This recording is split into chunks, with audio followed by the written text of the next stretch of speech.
Well, hello and welcome back to Midweek Mashup. Today I'm sitting down with Pastor Becca, who kicked off our Soul Care series on Sunday. Thanks for sitting down with us. Yeah, of course. Happy to be here.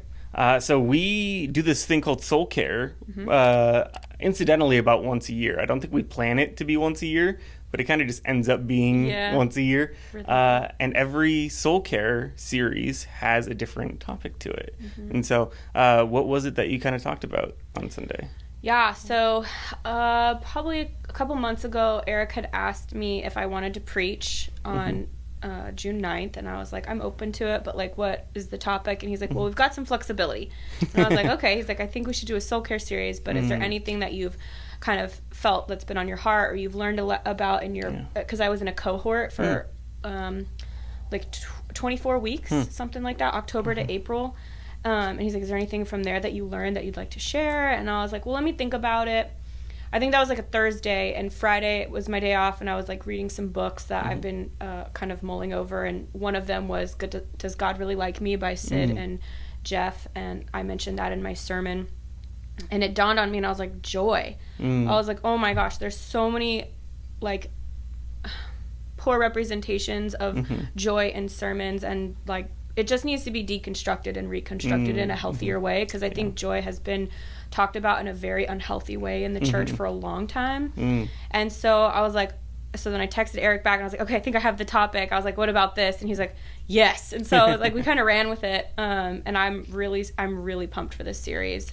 It's going to be 4 weeks, and I think it's going to be pretty awesome. So yeah, I got the joy of sharing some inside out clips and kind of overviewing joy and kind of talking about what joy is and is not. And like next week, Eric is going to kind of be a little bit more of this is what happens when we don't have joy and what can contribute to that.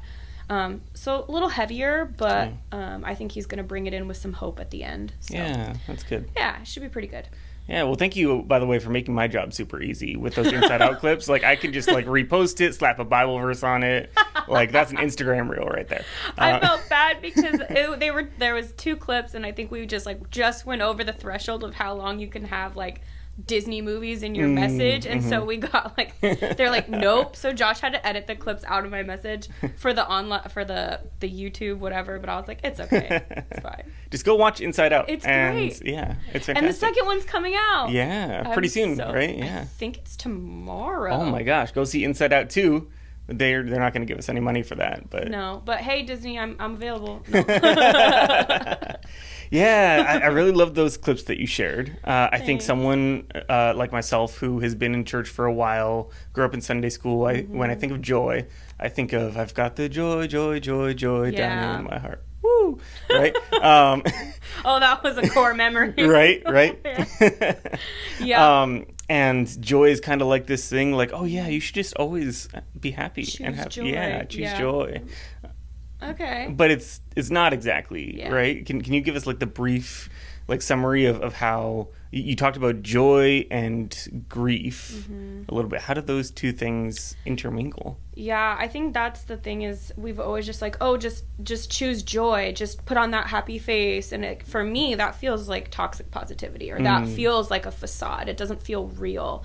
And true joy, like the joy that is always there, we just have to tap into it to access it. Like I was kind of talking about on Sunday from that book that I was sharing, was very much like joy always exists. And if we're humans and we all experience this array of human emotions, then joy also exists when we're grieving. Joy can also exist when we're sad.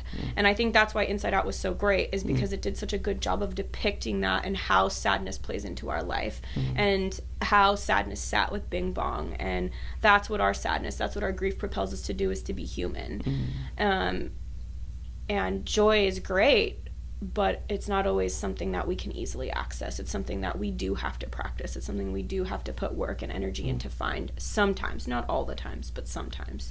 And that's why I say it's worth doing even when it's hard.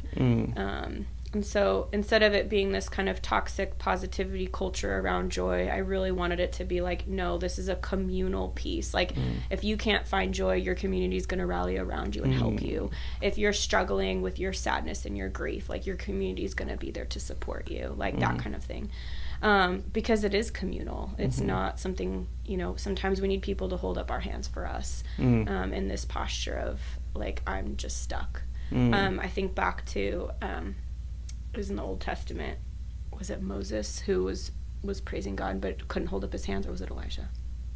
I believe it was. And held up his hands for him. Moses. They had to win the battle. Yes. And in order to win the battle, Moses had to keep his arms up. Yes. Yeah. So, and like, that's the visual that I got, right? Like, when we can't find our gratitude, when we can't find our joy, that's what our community does, is they hold up our hands for us. So that's kind of the image that came to my mind as well. And so, yeah, that was kind of, I think that's the overview. Yeah. If I could hit you with like a practical question. Someone from home is listening, watching back the message, and they're saying, okay, I need to find joy in my life, but I don't know who to turn to. I don't know how to start. What do you say to that person who's just like, man, I agree with you, but where do I go from here? If I'm grieving, if I'm feeling sad and hopeless. Yeah. I think that's a great question, and I hope that we've all asked that question, because it means we're trying to find our way. So that's a really good question to ask. And I would say that if you're someone that's going through a stage of grief right now, grief share groups are amazing. Any kind of share group or 12-step group like that fits whatever season you're in or whatever situation you're going through or whatever you struggle with is huge. And I would say they're free. They're available. They're everywhere. They're online. They're in person. Check those out. Start there. And then obviously, like, we're always here at FCC. Like, we strive to be a safe haven, an oasis for people to come and find healing and peace and to care for each other. But if you don't feel comfortable stepping into, a church, I totally get that. But, I'm always here to chat or, meet for coffee. And I know there's resources out there and available. So, but on like a practical individual level, I would say start with a gratitude journal. It's a really, it takes a lot of discipline, but start with a gratitude journal. Start there, because when you start like looking at the lists that you're going to make of the things that you're grateful for, you can look back and say, oh, okay. It does help. It really does. Even on Sunday when we were doing the different joy and attunement and gratitude exercises, like you could feel the room changing. It went from kind of like okay, what are we talking about, to like a very, like, you could see that there was a lightness in the room. And I believe that is what gratitude does. It gives us that key to unlock the door to joy. So, yeah, those are a couple steps. Yeah, well, I really appreciate you sharing and elaborating a little bit more. I think there was was it Harvard? No, it wasn't Harvard. There was UC Berkeley. UC Berkeley. There was a UC Berkeley study that was done. 2018. Yeah, about grief. And gratitude. Oh yes, about gratitude. Yeah, sorry. It was so fascinating. And my friend Christine Ingebretson shared that with me, and I was like, oh my gosh, this is awesome. And it was basically like people that practice gratitude, like, they experience more joy. Like, it is factual, it's scientific, it's not even arguable. So like, if we avidly choose to practice gratitude, we will reap those results. So that's just a fact. I didn't make that up. I really enjoy when we blend like what the Bible says with what science says, because they're not contradicting each other. Actually, it's further emphasizing what we're reading in the Bible about gratitude. And so I agree. I really appreciated your message. Thank you so much for sitting down and having this conversation. If you want to hear more from Pastor Becca, I'll go ahead and add a banner to her message on joy and gratitude and grief and all the things. Inside Out.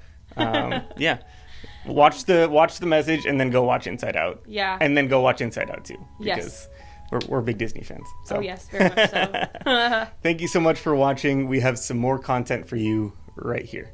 Thanks, guys.